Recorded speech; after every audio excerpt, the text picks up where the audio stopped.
एक ऐसी गुफा जहां बर्फ अपने आप शिवलिंग का रूप ले लेती है, ये है अमरनाथ गुफा।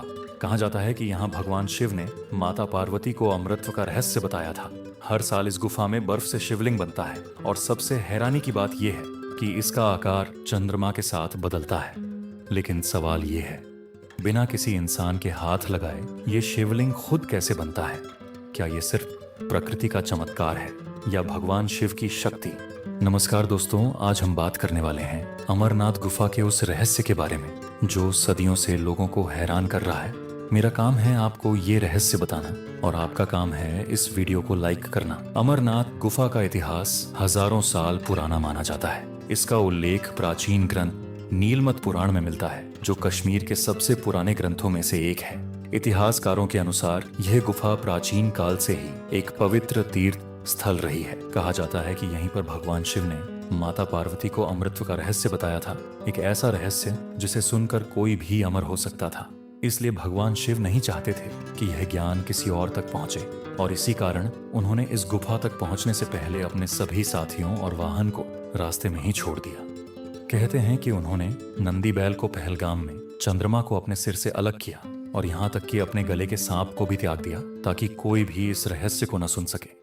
फिर इस एकांत गुफा में उन्होंने माता पार्वती को अमर कथा सुनाई, जिसका रहस्य आज भी दुनिया के लिए एक अनसुलझी पहेली बना हुआ है। कहानी के अनुसार बूटा मलिक एक साधारण गडरिया था जो हर दिन की तरह अपने पशुओं के साथ हिमालय की ऊंची पहाड़ियों में भटक रहा था। चारों तरफ सन्नाटा था, ठंडी हवाएं चल रही थीं और तभी अचानक उसकी नजर एक अजीब से संत पर पड़ी।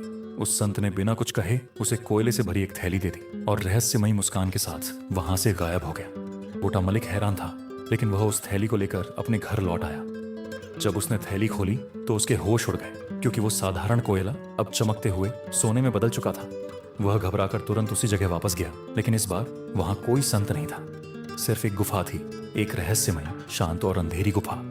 डर और जिज्ञासा के बीच वह धीरे धीरे उस गुफा के अंदर गया और जैसे ही उसकी नजर अंदर पड़ी, वह दृश्य देखकर वह स्तब्ध रह गया। उसके सामने था बर्फ से बना एक अद्भुत शिवलिंग जो मानो खुद भगवान शिव की उपस्थिति का संकेत दे रहा था। क्या आपने कभी महसूस किया है कि कुछ जगहें सिर्फ जगह नहीं होती, बल्कि एक अनुभव होती है, एक एहसास, ऐसी जगह जहां पहुंचते ही मन अपने आप शांत हो जाता है और ऐसा लगता है जैसे समय थम सा गया हो, जहां हर हवा का झोंका, हर खामोशी कुछ कहने की कोशिश करती है। अमरनाथ गुफा भी कुछ ऐसी ही जगह है जहां पहुंचकर इंसान सिर्फ देखता नहीं, बल्कि उस पल को पूरी तरह महसूस करता है। ये सिर्फ एक गुफा नहीं, बल्कि एक ऐसा अनुभव है जो शब्दों में बयान करना आसान नहीं। कल्पना कीजिए, हजारों साल पहले का समय, जब ना कोई सड़क थी, ना कोई साधन, चारों ओर बर्फ से ढके पहाड़, कड़कड़ाती ठंड और उसी के बीच ध्यान में लीन ऋषिमुनि। कहा जाता है कि उस समय भी यह गुफा एक रहस्यमय स्थान थी, जहां साधारण व्यक्ति का पहुंचना आसान नहीं था। गुफा के अंदर टपकती पानी की बूंदें धीरे धीरे ठंडी हवा के संपर्क में आकर बर्फ में बदल जाती है।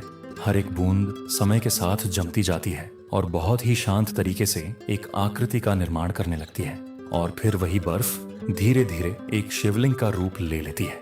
यह प्रक्रिया इतनी धीमी और शांत होती है कि कोई इसे बनते हुए अपनी आंखों से देख भी नहीं पाता। बस समय बीतता है और जब लोग गुफा में पहुंचते हैं तो उनके सामने एक पूर्ण रूप में बना हुआ शिवलिंग होता है, जिसे देखकर हर कोई हैरान रह जाता है कि आखिर यह अपने आप कैसे बन गया। विज्ञान कहता है कि यह सिर्फ तापमान और पानी की एक प्राकृतिक प्रक्रिया है, जहां गुफा की छत से गिरती बूंदें जमकर बर्फ का रूप ले लेती हैं। लेकिन आस्था कहती है कि यह कोई साधारण प्रक्रिया नहीं, बल्कि भगवान शिव की दिव्य उपस्थिति का प्रतीक है। दोनों के अपने अपने तर्क हैं, अपनी अपनी मान्यताएं, लेकिन सवाल आज भी वही है कि आखिर सच क्या है? क्या यह सिर्फ विज्ञान का कमाल है या फिर किसी अदृश्य शक्ति का संकेत? शायद कुछ रहस्य ऐसे होते हैं जिन्हें समझने के लिए सिर्फ दिमाग नहीं, बल्कि विश्वास की जरूरत होती है, क्योंकि हर सच तर्क से साबित नहीं होता। कुछ सच्चाइयां सिर्फ महसूस की जाती हैं। जहां शब्द खत्म हो जाते हैं, वहीं से आस्था शुरू होती है। और अमरनाथ गुफा भी शायद उन्हीं रहस्यों में से एक है, जिसे देखा नहीं, बल्कि महसूस किया जाता है।